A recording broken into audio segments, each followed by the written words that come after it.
हर खून की बूंदे की याद रखा जाएगा। প্রত্যেকটা রক্তের ফোঁটার হিসাব রাখা হবে। আপনি নিটের আন্দোলনকারীদের উপরে যেভাবে অত্যাচার করে তাদের রক্ত ঝরাচ্ছেন, তাদের উপরে বিভিন্নভাবে আঘাত হানছেন, এই স্টুডেন্টস এরাই কিন্তু ফিউচার জেনারেশন।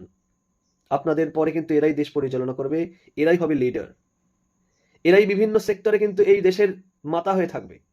সেই সময় কিন্তু আপনাদের কথা কিন্তু ইতিহাস থেকে মুছে দেবে। তাই ইতিহাসে যদি আপনারা আপনাদের নামকে সুরক্ষিত রাখতে চান, তাহলে এদের বিরুদ্ধে কিন্তু এইভাবে অত্যাচার না করে, এদের সাথে শান্তিপূর্ণভাবে আলোচনা করে, এদের সঙ্গে কিন্তু সঠিক ব্যবস্থা বা এদের দাবিটা আপনারা মেনে নিন। এরা কিন্তু দেশের বিরুদ্ধে নয়, আমরা কেউ দেশের বিরুদ্ধে নয়, আমরা কিন্তু দেশের শান্তি স্থাপন করার জন্য আমরা যারা আন্দোলন করছে, আমরা কিন্তু দেশের সংবিধান মেনে, আমরা কিন্তু যারা আন্দোলন করছে তারা কিন্তু আন্দোলন সংবিধানের উপরে আস্থা রেখে, দেশের উপরে আস্থা রেখে, দেশকে ভালোবেসে, দেশের যেন অখণ্ডতা বজায় থাকে তার উপরে লক্ষ্য রেখেই কিন্তু তারা আজ আন্দোলন করছে। আর এই আন্দোলনে আপনি আঘাত হানছেন, রক্ত ঝরাচ্ছেন, প্রত্যেকটা রক্তের হিসাব কিন্তু আপনাদের দিতে হবে। এই জন্য আমি বলছি, আপনারা কিন্তু হিসাব করে আপনাদের পদক্ষেপ আপনারা ফেলুন।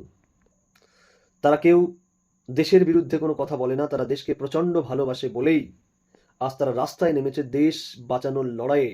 তারা জীবনের পরোয়া না করে তারা কিন্তু রাস্তায়। এই জন্য তাদের প্রতি সঠিক ব্যবহার করুন, তাদের গায়ে যেন একটা বিন্দু মাত্র আঘাত না পড়ে।